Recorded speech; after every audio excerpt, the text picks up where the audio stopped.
He knows where he is, he knows where he is from, and he knows where he is going. And the believer does not get cheated. The one who cheats and the one who gets cheated is not from us. Holy Prophet is saying, alayhi salatu wassalam. The whole aim of the prophets and the awliya Allah is to wake us up from this sleeping station, heedless station, animal station, to wake up to our destiny that Allah subhanahu wa ta'ala has created us for. And He has created us in the most perfect form. And He's giving that responsibility to the Holy Prophet ﷺ, and in reality to the saints of the Nakshibendi order, for the ummah to return to Allah in ahsani taqwim, in the most perfect form. Our destiny is not this world. Our destiny is to return to Allah in the most perfect form.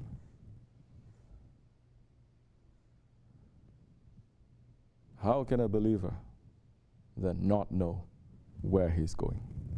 How can a believer be shocked and surprised and be cheated? Impossible. Impossible. It is impossible for a believer to be cheated. Because the one who looks with the nur of Allah, he cannot be cheated. That time when he gets cheated, he falls from his station very quickly. He cannot remain in that station. A soldier making a mistake is not the same as a general making a mistake.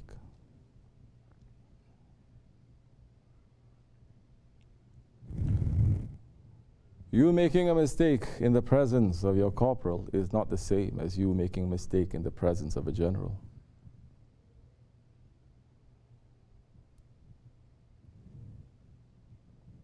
How can a believer not understand and know where he is going? How can the one who is a youth of paradise not understand his destiny? He understood, and they walked to that destiny. You're talking about the grandsons of the Holy Prophet ﷺ.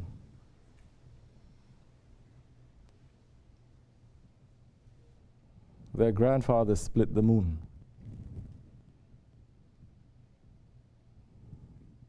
Their grandfather ﷺ had the command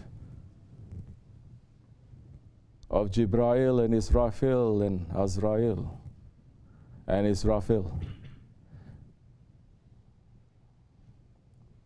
You think the descendants of the one who is saying Hasbunallahu wa ni'mal wakil, that one that he's praying to, Allah subhanahu wa ta'ala, the one who can make that fire to become cool for Ibrahim alayhi salam,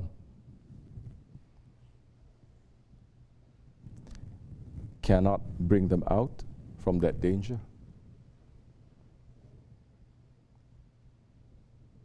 Destiny.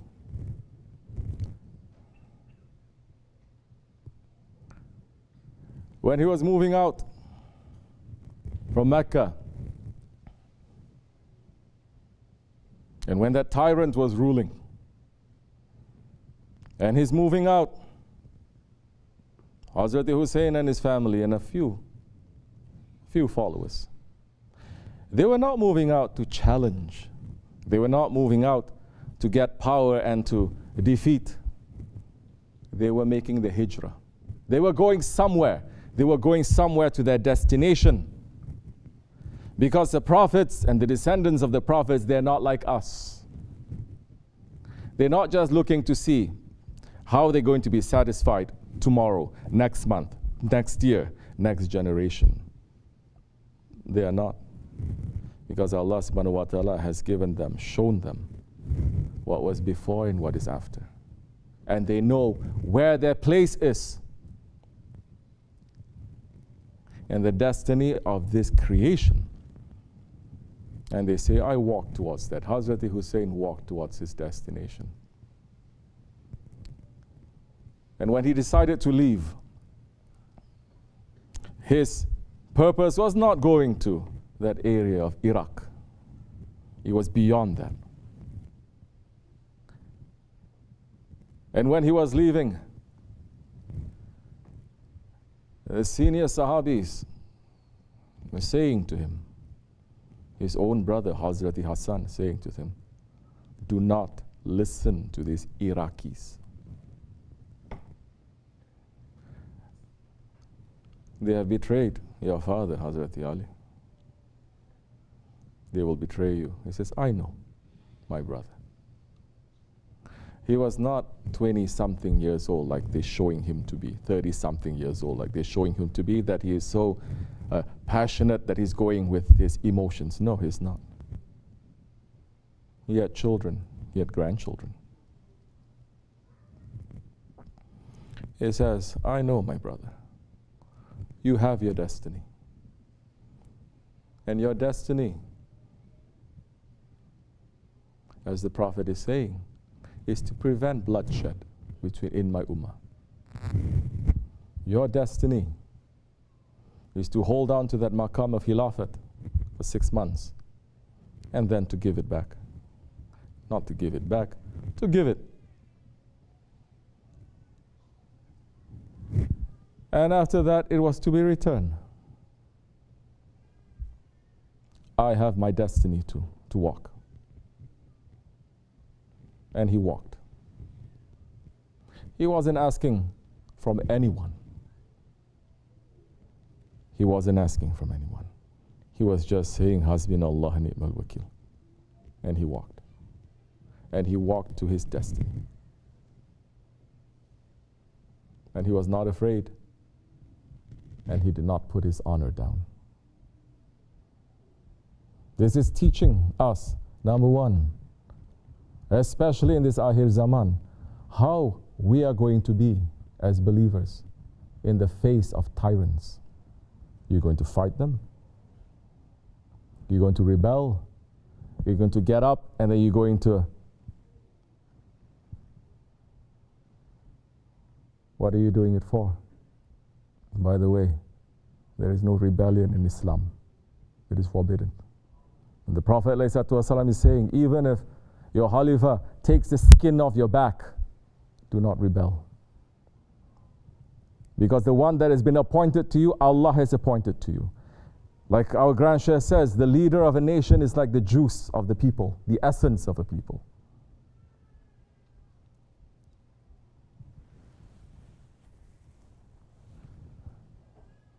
So he walked. And he's showing us, especially in the Akhir Zaman, what we're going to do. As who did? As his grandfather did. Alayhi salatu wasalam.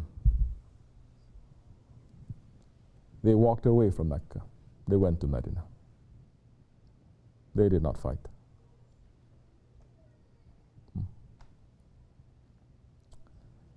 Showing to us, what are we going to do in this Akhir Zaman? Because like I said before, Allah is still the ruler. Allah is still ruling. And Allah is always with the believers. He never lets them down. And Allah's promise always comes true.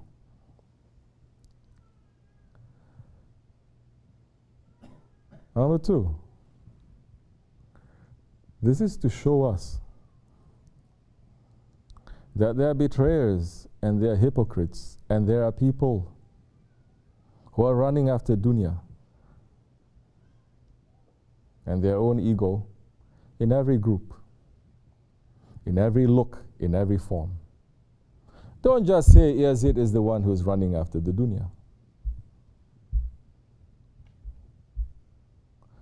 What about those ones who are pledging and swearing to defend Hazrat Hussein and his family? Hundreds and thousands of them came together. More they walked, more they dropped away. More they walked, more they dropped away. And when they see the army coming, all of them disappeared. What about those ones? How can a man who has faith be doing that? So it is showing now, people may seem as if they are supporting truth, haqq, but they have other agenda too. They have other reasons. They want him to be the ruler because they have other reasons. Because they want to have a stand, a place in this dunya. And those are the ones, they will not sacrifice nothing. They may speak a good speech, talk a good talk, say, but they are not going to sacrifice anything.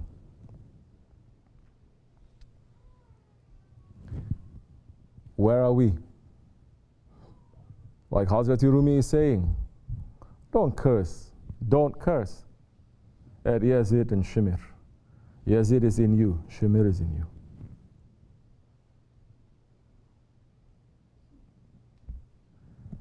Those are the ones that they were holding on to the teachings, the practices of Islam. They were saying to each other, let's finish quickly killing all the Ahlul Bayt. If we don't, we're going to miss Zuhur prayer. They really believed. But their belief did not get them anywhere. As those ones that when they said, I swear I'm going to defend you, Ya Hussein, they really believed at that time. That belief is, can be blown just like that.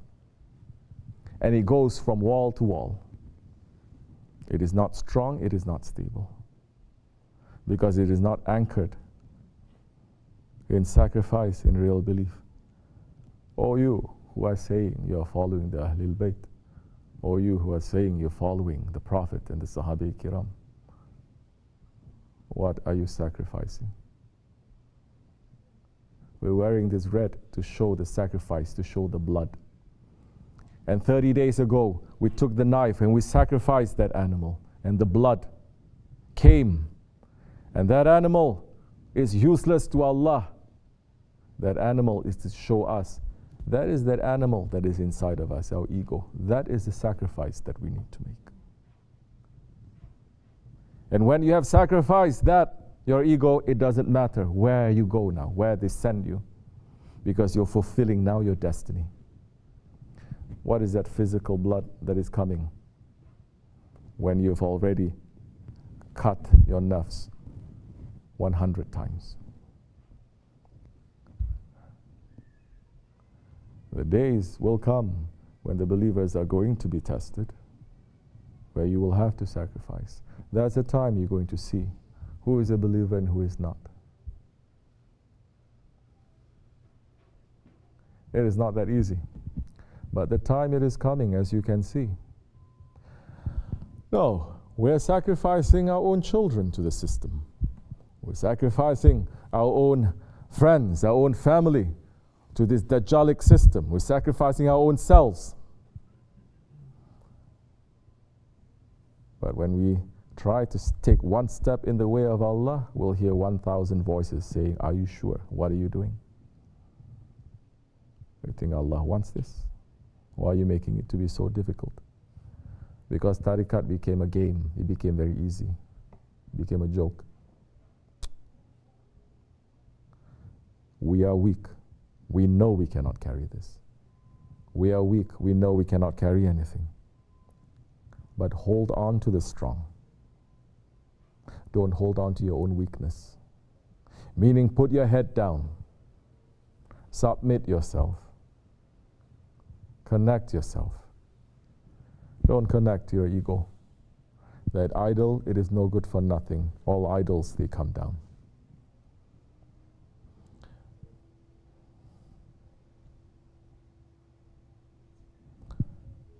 So now, when you're following, follow properly. Don't worry, that one knows what he's doing. For you, he may say, drop everything. For you, he may say, hold on. For you, he's going to say, run. For this one, he says, stop. Don't look to others. Look to see what is for you. Whole mess is coming because you're comparing with other people. Look to see what is for you. what you are doing and what is your connection to that one. Inshallah. Then like that, on a holy day and holy night like this, we are not just going to enter into this Mubarak commemorations like a robot, in and out with nothing that we are taking from it, nothing that we are learning.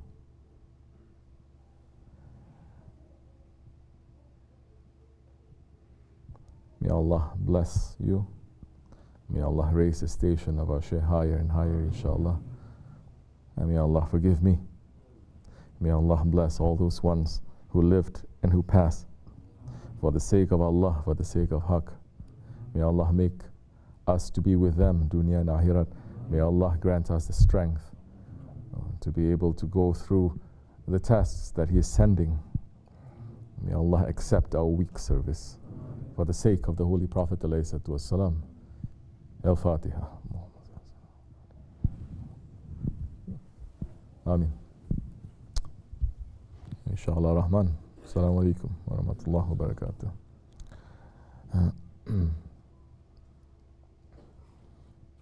Right. Anything else anyone wants to say? Any questions?